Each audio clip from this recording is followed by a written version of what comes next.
चुके हैं। हमारे साथ हैं डॉक्टर अनुराग मेहरोत्रा, सीनियर कार्डियोलॉजिस्ट हैं। डॉक्टर मेहरोत्रा, बहुत बहुत स्वागत है आपका। डॉक्टर मेहरोत्रा, क्या क्या अगर आप क्रैश डाइट पर जाते हैं तो क्या क्या इसके साइड इफ़ेक्ट्स हो सकते हैं? किस तरह से थकान, फटीग और भी जो दूसरी तरह के प्रॉब्लम्स हैं वो आ सकते हैं?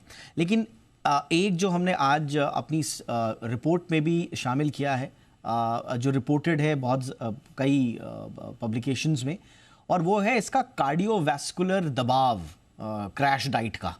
वो उस लिहाज से क्रैश डाइट के क्या साइड इफ़ेक्ट्स हो सकते हैं सर, और हमारी हार्ट हेल्थ को लेकर इसमें किस तरह के परेशानियां हो सकती हैं सर?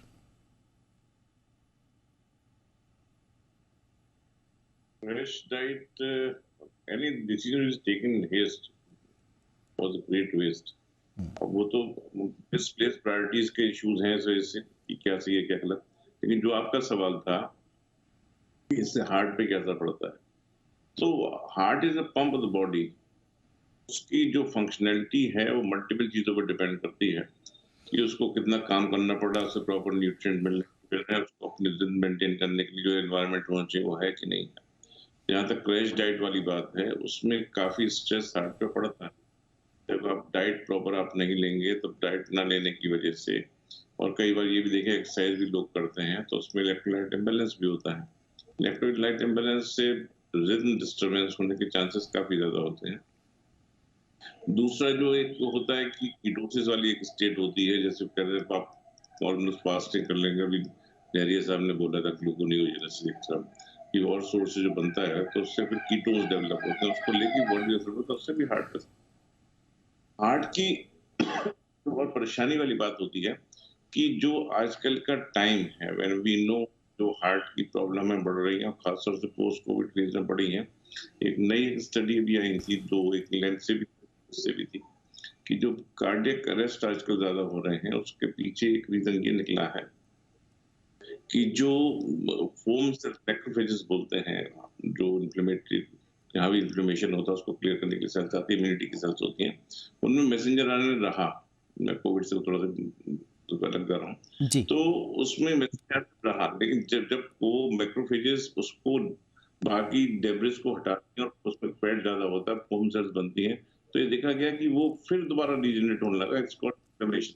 तो एक वो प्रोसेस साथ चल रहा है। तो हम एट दिस वेरी मोमेंट हमारे हार्ट जो वल्नरेबल है, एडवाइस करते हैं कि एक्सरसाइज ज्यादा नहीं करनी है, कोई भी ऐसी एक्टिविटी जिससे हार्ट पे स्ट्रेस पड़ता है वो नहीं करनी चाहिए। फिर बात तो आती है कि हम कर क्यों रहे हैं, व्हाट इज द प्रायोरिटी? वो मिसप्लेस प्रायोरिटी वाली बात है। किसको कैसा दिखना है वो कौन डिसाइड करेगा? हम्म। एस्पिरेशंस जो हैं, हमारे ये सोसाइटी का इशू भी है। ये हर एक कोई सा बिल्कुल सिक्स पैक्स होना चाहिए, बॉडी ठीक होनी चाहिए, ये किसने एब्सोल्युटली। डिसाइड किया है? Not right. तो वो जो आप किसी गलत उस एम की तरफ आप भागोगे और उसकी कोशिश करोगे पकड़ने की, तो फिर परेशानी तो होनी है, इसमें तो कोई शक ही नहीं सर। एब्सोल्युटली, आपने एक बहुत इंपॉर्टेंट पॉइंट रेज किया, और उसको हमने अपनी रिपोर्ट में भी शामिल किया है। वो है जो सोशल प्रेशर है। हमने देखा है अच्छे खासे लोग जिनको, जो कि ओबीज की कैटेगरी में नहीं है, बस हल्के से थोड़ा सा उनको ओवरवेट भी नहीं कहा जाएगा, बट पता नहीं क्यों वो जीरो फिगर साइज अटेन करने के लिए और सिक्स पैक और इस तरह के, तो वो सीधा उनका पहला। डॉक्टर मेहरोत्रा, खास तौर से उन लोगों के लिए जिनको वो नॉर्मल रूटीन चेकअप्स में लिपिड प्रोफाइल्स ख़राब आ जाते हैं, किसी के हार्ट में छोटे मोटे इश्यूज आ जाते हैं, जो हार्ट बीट है वो इर्रेगुलर आ जाती है कभी कभी, तो इस तरह के केसेस में भी आदमी को सबसे पहले ये ध्यान में आता है कि शायद मैं हल्का फुल्का ओवरवेट हूं या ज़्यादा ओवरवेट हूं, तो चलिए अपना वेट लॉस का प्रोग्राम शुरू किया जाए। तो जिनके इस तरह के इनिशियल जो पैरामीटर्स हिले हुए आते हैं सर, उनको वेट लॉस पे क्या ध्यान देना चाहिए?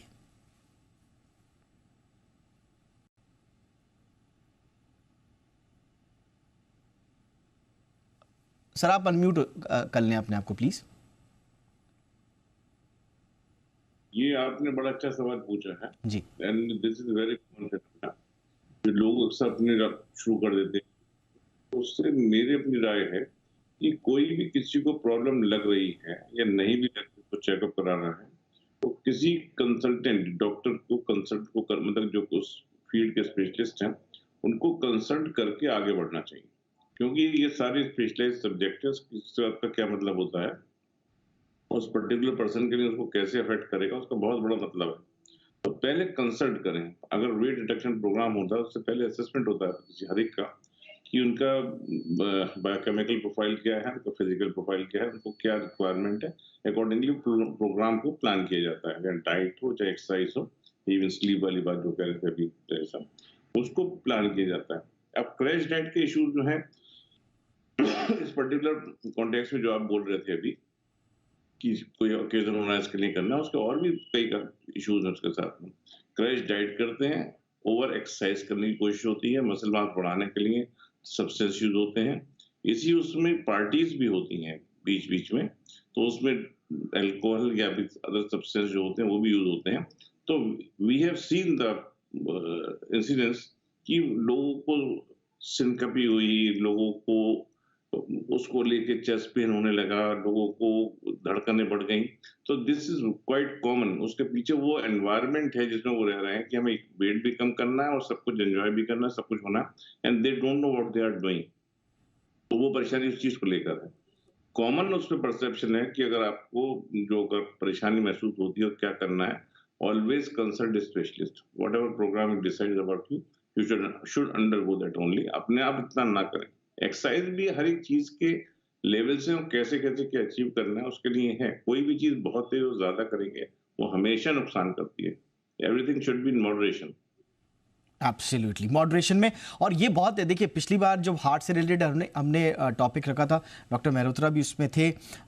हो क्या रहा है कि कोविड के बाद बड़े अनयूजुअल जो साइंस हैं वो आपके हार्ट दे रहे हैं, और आपको हर चीज़ हर कदम जो है फूंक फूंक कर रखना है। जैसे डॉक्टर लेरिया से भी बात हो रही थी कि आपको कंप्लीटली अब ये मद्देनज़र रखना है कि पुरानी जो जो प्री कोविड जो जीवन था आपका, और जिस तरह आनंद फानंद में आप कुछ भी वेट लॉस के लिए जो रास्ते हैं वो अपना लेते थे, संभवतः अब उसका समय नहीं है। इसलिए फूंक फूंक कर कदम रखना है और हेल्दी विकल्प पर ही ध्यान देना है। जी सर, कुछ कह रहे हैं डॉक्टर मेहरोत्रा?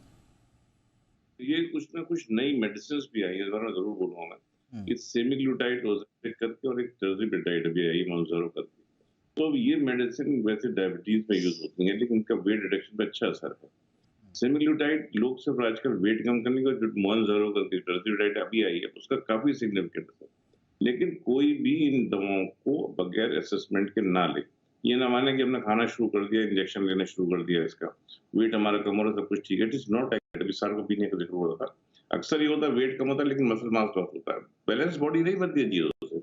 बॉडी को अगर ठीक रखना है तो अगेन बात वहीं आती है कि एक बैलेंस और होलसम अप्रोच होनी चाहिए उसकी। नहीं, अच्छा हुआ सर आपने, थैंक यू सो मच, आपने इसका जिक्र कर दिया। ये जाते जाते बड़ी इंपॉर्टेंट बात है। हमारे पास भी, हमने भी कई रिपोर्ट्स ऐसी आई हैं, हमारे पास भी आई हैं, लोग थायराइड तक की दवाई ले लेते हैं, थायराइड डिटेक्टेड नहीं है फिर भी थायराइड की दवाई ले रहे हैं वेट लॉस के लिए। तो इस तरह के चीज़ें भी लोग उटपटांग हरकतें कर लेते हैं, और ये सारा मिस इन्फॉर्मेशन है।